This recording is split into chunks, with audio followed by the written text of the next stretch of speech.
Donc nous sommes en direct De Sans Shérif, avec... Dimitri Régnier. Ça va? Ça va bien.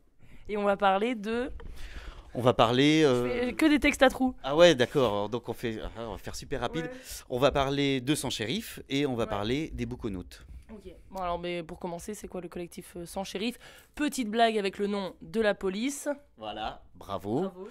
Bravo. Oui, en fait, Sans Shérif, c'est un collectif qui est né en février l'année dernière, sous forme d'association, et qui regroupe des professionnels du livre, indépendants ou non. Et le but de l'association, c'est de faire vivre ce lieu, et donc de faire en sorte que les professionnels du livre, et il y en a quelques-uns ici, puissent travailler ensemble. Et ça marche bien. Et ça marche plutôt pas mal, parce que au début, on était 9, au tout début, et puis aujourd'hui, on est presque 15. Voilà. Alors, il y a ceux qui sont permanents, et puis ceux qui viennent de temps en temps pour travailler. Et vous créez des connexions entre vous? Ah bah oui, c'était un peu l'objectif. L'idée, c'était vraiment de mutualiser déjà les compétences et puis de mutualiser aussi autour d'un lieu. Donc oui, effectivement, il y a des projets qui naissent ici autour du livre. Ouais. C'est quoi le projet le plus fou qui est né? Le projet le plus fou, c'est celui qui va venir. Qui aura lieu le 11 et le 12 décembre prochain, me semble-t-il, à vérifier, qui est un marché de Noël du livre, avec donc des productions maison et puis des productions d'éditeurs extérieurs. Trop bien. Ouais. Et toi, quelle est ta relation avec le livre? Oh là, c'est une relation ancienne que j'ai moi avec le livre. J'ai toujours aimé les livres parce que avant de m'occuper des Bouconautes et d'intégrer Sans Shérif, j'étais comédien. Et donc du coup, moi j'ai toujours aimé les histoires. Donc l'objet livre avait moins d'importance qu'il en a maintenant. Mais avoir des livres et avoir des histoires, moi j'ai grandi là-dedans et j'ai évolué là-dedans. Donc ça, pour moi, c'est hyper important. Et t'en as écrit ou t'en écris? Ah non, ça non. Non, par contre, non, je fais porte-parole, moi. J'ai toujours été porte-parole, que ce soit à l'époque où j'étais comédien et aujourd'hui, en tant qu'éditeur, je suis un porte-parole des auteurs. Ok. Et donc, qu'est-ce que c'est tu dis Bouconautes, non? Ouais, je dis les Bouconautes, ouais. Ouais, ok. Ouais. C'est quoi? Alors, les Bouconautes, c'est une maison d'édition dont la particularité est d'être sous forme de site internet. C'est-à-dire qu'on propose des textes de fiction, et uniquement de fiction, courts, 5, 10 ou 15 minutes, et on le propose directement en ligne. Voilà. Et comment t'as eu cette idée?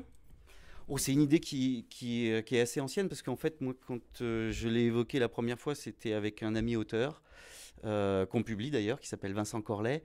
Et on se posait la question de savoir comment on pourrait faire en sorte que les auteurs puissent se rapprocher des lecteurs facilement.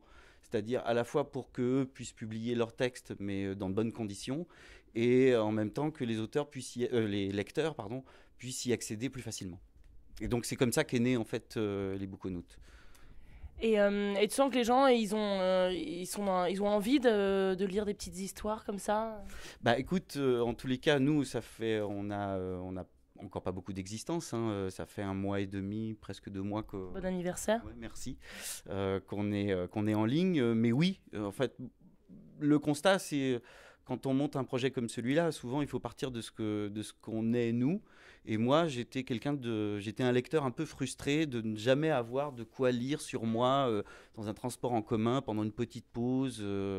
Voilà. Et donc c'est partant de cette frustration-là que je me suis dit, mais je suis certainement pas unique. Il y a certainement tout un tas de gens qui sont comme moi et qui aimeraient bien lire de la fiction et ne pas se contenter de checker son Facebook ou de jouer à Candy Crush sur son smartphone. Et donc, pourquoi pas lire, quoi? Pourquoi pas lire de la fiction, mais de façon assez simple, le plus simple possible, quoi.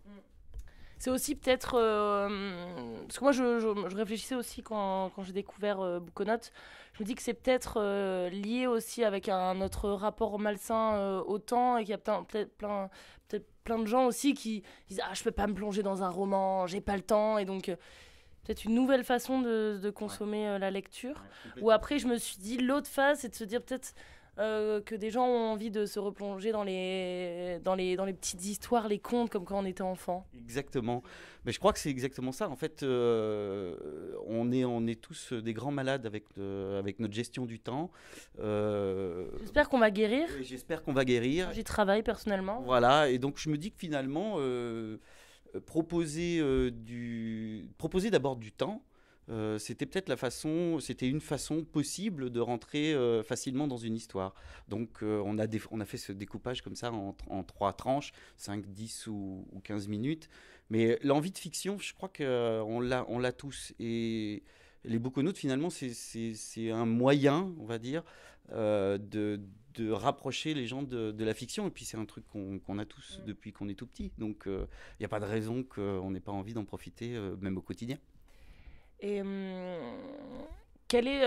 toi, quel genre de fiction es-tu? Oh, moi je lis de tout. Alors moi je lis de tout. J'ai quand même une petite préférence pour les récits d'imagination, la science-fiction en l'occurrence. Mais voilà, je lis aussi du polar, enfin voilà, même de la littérature plus traditionnelle. Et est-ce que t'as une histoire, un écrivain ou quelqu'un à nous... une histoire qui t'a marqué dans ta vie et que t'aimerais partager? Qui t'a changé, qui t'a bouleversé, qui t'a fait rire aux larmes, qui t'a fait pleurer en pleurs? Il y a il y a une histoire qui me bouleverse toujours, je crois qu'elle me bouleversera toujours. Il y en a deux en fait, et c'est du théâtre. Bah, ça aussi c'est dû à mon parcours. Il y a d'abord Cyrano de Bergerac, qui est une histoire que je lis et que je relis, et je crois que je la relirai toujours.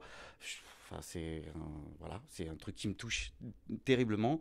Et puis, ça c'est moins connu, une pièce qui m'a beaucoup marqué aussi, c'est encore du théâtre, c'est La Place Royale de Pierre Corneille, qui est une pièce Qui a un lien avec la place Royale? qui n'a pas de lien avec la place Royale, Mince. mais avec la place des Vosges à Paris. C'est l'ancienne place des Vosges. Non, c'est un texte sur l'entrée dans l'âge adulte et sur la séduction. Et c'est un texte qui m'a toujours bouleversé et marqué. Je conseille à tout le monde de lire ce texte, c'est magnifique. Voilà. Ok, je le ferai. Comment tu sélectionnes tes auteurs? J'ai eu le plaisir d'ailleurs de voir qu'il y avait notre cher ami flamand rose Francis Mizio. Donc comment est-ce que tu les connais, tu les as déjà lus, ou ils toquent à ta porte, ou c'est des gens qui te contactent, qui sont à la base pas écrivains, enfin qui sont-ils et qui sont-elles? Bah, il y a un petit peu de tout ça. Faut quand même savoir que beaucoup de Français ont toujours un petit manuscrit qui traîne soit dans un tiroir, soit dans un coin de disque dur. Et nous, pour commencer, on s'est contenté simplement de regarder un petit peu autour de nous, parce que bah, dans cet écosystème ici, il y avait tout un tas de contacts possibles. Donc on a plutôt essayé de solliciter des auteurs qu'on connaissait, histoire de ne pas avoir une espèce de tombereau de textes qui nous serait tombé dessus, qu'on n'aurait absolument pas pu gérer. Et puis bah, là, maintenant, on commence un petit peu à élargir un peu le cercle. Donc bah, là, tu parlais de Francis. Voilà, Francis nous a amené aussi d'autres, puisqu'il a été amené à être animateur d'ateliers d'écriture. Donc forcément, il connaît des gens. Donc forcément, il nous a amené voilà, d'autres plumes. Et puis bah, aussi, je pense que dans pas très longtemps, on va faire aussi un appel à texte. Sur internet. On en a déjà fait un, mais c'est pas nous qui l'avons fait, c'est un de nos partenaires, Jean-Marie Guater. Ouais, c'est ce que j'ai vu avec des textes arc-en-ciel. Ouais, ça va être, à mon avis, j'espère que ce sera sympa. Et moi, je peux envoyer des textes? Ah bah bien sûr que tu peux envoyer des textes, bien sûr. Ça m'a donné envie. Eh ben alors il faut envoyer des textes. Donc on peut en profiter, hein, on peut profiter de l'antenne. Hein, toute personne qui est auteur ou qui a une jolie plume et qui se sent à l'aise avec le cours, parce que c'est quand même c'est un truc particulier. Nous, c'est vraiment notre ligne. On ne va pas dévier de ça. Par contre, pour se définir, si on est 5, 10 ou 15, c'est compliqué, parce qu'on a tous une lecture une rapidité de lecture différente. Oui, mais nous, on a essayé de définir une espèce de... On le dit nous-mêmes entre nous en blaguant, une espèce de cote mal taillée. Voilà, on va dire que 7500 signes, ça fait 5 minutes, 15 000 signes, ça fait 10 minutes. Et un signe, un espace compte un signe, ouais, un apostrophe compte un signe. Exactement, tout, espace compris. Un soupir? Un soupir aussi. Okay. Voilà, pareil, un tiret. Tu veux nous parler de quoi d'autre sur ton projet? Non, je crois qu'on a fait à peu près le tour, mais là, on se prépare à refaire un petit peu notre vitrine. Parce que là, on s'est rendu compte dernièrement que les gens qui nous connaissaient n'avaient pas tellement de difficultés à s'inscrire et donc s'inscrivaient assez facilement parce qu'en plus, on propose de textes gratuits pour pouvoir voir un peu comment ça oui, j'ai fonctionne. lu Lyon tout à l'heure. Ouais, un texte. J'ai ri. Tu as ri jaune. Oui, exactement, jaune banane, ouais. Ouais, non, c'est un texte assez sympa. Et puis, essaye l'autre aussi qui est très beau. Ouais, de je l'ai pas Vincent. encore lu. Ouais, je te le conseille. Mais on s'est rendu compte que pour ceux qui nous connaissaient, c'était pas une difficulté effectivement de lâcher son adresse mail et puis de commencer à lire directement en ligne. Mais pour les gens qui ne nous connaissaient pas, c'était un petit peu compliqué. Donc du coup, là, notre actualité, ça va être de changer, on va dire, la vitrine pour mieux expliquer, dire qu'on est un vrai éditeur, dire que tous les textes qu'on va trouver sont des textes originaux, qu'on ne les trouvera absolument pas ailleurs, et qu'on fait ce vrai travail d'éditeur qu'on défend. Ouais. Ben oui, en plus, ça aide les auteurs émergents. Bah oui, c'est un peu l'idée. Et est-ce que vous voulez pas, ou peut-être que vous prévoyez, ou peut-être que je vous donne juste une idée, vous voulez pas faire des soirées où on rencontre les auteurs et tout Si, évidemment. Cool. Ah bah si, on va le faire ça. Si. Moi, je l'avais fait ici un peu pour le lancement de Sans Shérif. On avait fait une lecture. Moi, j'aimerais bien développer ça. Il se trouve que les Bookonautes, c'est très virtuel puisque tout se passe en ligne et qu'on ne fabrique pas de livres, alors qu'il y en a quand même quelques-uns ici. Il faut rendre ça à nouveau bien concret, bien réel. Donc, effectivement, des rencontres avec les auteurs, des lectures publiques, ça va faire partie des choses qu'on va mettre en place. Ouais. Ou des lectures dans la rue. Ou des lectures dans la rue, pourquoi pas. Ah non, mais tout est... Non, mais attends, mais tout est inventable. Hein. Et puis, bah, écoute, comme on se l'est dit il n'y a pas si longtemps, moi comme j'ai un passif de comédien, je vais certainement pas me priver du plaisir de lire en public ou faire connaître des plumes qui nous plaisent bien. Oui, parce que quand tu parles de ton passé présent, enfin voilà, t'es toujours t'es un comédien dans l'âme. Ouais, voilà. On s'est quand même rencontrés parce que j'ai interviewé Anne et Sophie de chez Jeanne et parce que tu faisais la vitrine vivante. Ouais. T'as beaucoup ri ? Oui, ça m'a beaucoup plu. C'est une super expérience. Ouais, ça m'a presque donné envie parce que de te mettre en vitrine chez toi.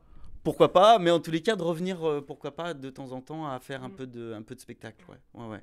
Je sais pas si je le ferai parce que bon là, voilà, mon rôle de dirigeant de jeune entreprise me prend pas mal de temps, mais j'ai bien envie. Voilà. C'est top. Voilà. Un dernier message d'amour. Un message d'amour, mais lisez partout, tout le temps. Ça fait, j'en parle. Ça fait travailler l'imaginaire, ça fait du bien et tout. C'est très important, il faut lire partout, tout le temps. Voilà. Et alors donc, y compris sur votre smartphone, avec un petit bouquin, voilà. Et en plus, grâce à la lecture, on apprend, et une journée sans apprendre est une journée... Perdue. Une journée perdue, elle n'est pas... elle n'est pas très heureuse. Elle n'est pas très heureuse, je veux dire, elle n'est pas retrouvée, mais peut-être qu'on peut la retrouver quelque part. Je ne sais pas. Quelque part. Je ne sais pas. En tout cas, moi, j'engage vraiment à lire parce que c'est tellement bon, c'est tellement agréable de se plonger dans une histoire et on peut arriver à se plonger dans une très bonne histoire, même si elle dure que 5 minutes. C'est tout à fait possible. Tout à fait. Et nous vous incitons à écrire aussi. Oui. À laisser, si vous avez des talents cachés, écrivez et lancez, envoyez toutes vos bonnes idées à Dimitri. Oui, il ne faut pas hésiter. Voilà. Merci beaucoup et bonne continuation. Juliette, à bientôt, salut.